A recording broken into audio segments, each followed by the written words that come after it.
Assalamualaikum warahmatullahi wabarakatuh. Ketemu lagi sama saya Umi Yara, eh, atau boleh juga dipanggil Mama Stella. Setelah sekian lama nggak posting-posting, ya eh, mudah-mudahan Allah kasih kesempatan buat bisa posting, sharing hal-hal yang ada manfaatnya untuk dipikirkan bersama-sama ya. Jadi hari ini saya mau bicara tentang kekhawatiran seorang ibu terhadap anak-anaknya. Mungkin teman-teman bunda-bunda semua sepakat ya kalau misalnya kebahagiaan atau kelegaan seorang ibu untuk anak-anaknya adalah ketika mereka sudah mau mengerjakan sholat 5 waktu tanpa harus kita suruh, atau sudah benar-benar mengerjakan, sudah paham fungsinya, kemudian juga sudah bisa membaca Al-Quran sehingga bisa diamalkan sama anak kita dalam kehidupannya sehari-hari. Itu rasanya udah lega gitu ya. Saya mau sharing aja sih sebenarnya, karena saya juga termasuk orang yang punya kekhawatiran yang sama, dan itu masih jadi kekhawatiran saya, sehingga ada baiknya juga kita sharing. Siapa tahu nanti di kolom komentar ada bunda yang bisa sharing gitu ya. Tapi kalau dari sisi saya, dari sisi saya pribadi ya, saya cuma mau bilang bahwa ternyata mendidik anak itu sebenarnya adalah mendidik diri kita sendiri.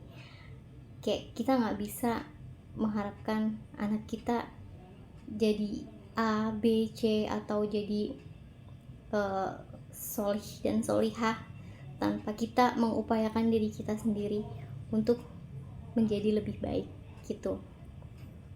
Intinya untuk khususnya untuk masalah sholat 5 waktu untuk anak-anak kita, sebelum kita sendiri melaksanakan sholat itu benar-benar sholat yang berkualitas,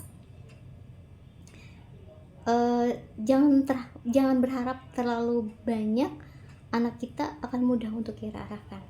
Jadi kalau misalnya kita pingin banget anak kita itu bisa akhirnya sampai ke tahap sadar mau sholat sendiri, kita juga harus mengusahakan diri kita sendiri untuk sholat lebih baik lagi, yaitu sholat pada waktunya, tidak telat, tidak lalai, kemudian bergembira ketika mendengar azan, sehingga anak kita ikutan, oh jadi kalau ada azan bergembira karena sudah waktunya bisa curhat sama Allah nih, kayak gitu.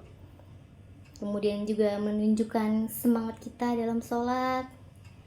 Baru setelah itu kita ajak anak kita, yuk sholat.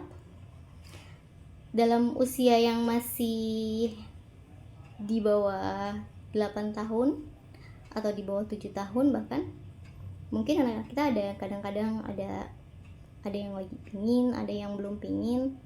Gak apa-apa, saat dia pingin, ayo kita ajak. Ketika dia belum pingin, ya kita gak perlu paksa. Yang penting kita selalu contohkan itu, sholat pada waktunya, sholat sekhusyuk mungkin. Jangan lupa boleh besarin doa kita tentang, ya Allah mudahkan anakku untuk sholat 5 waktu tanpa beban dan penuh rasa bahagia. Mungkin itu tips dari saya, yang sebenarnya bukan berarti saya udah bisa ngejalanin itu, tapi justru karena saya sedang berjuang dengan itu dan saya ingin berbagi, makanya saya share video ini hari ini. Mudah-mudahan bermanfaat dan kita saling mendoakan semoga kita bisa menjadi orang tua yang terus lebih baik dan lebih baik lagi. Assalamualaikum.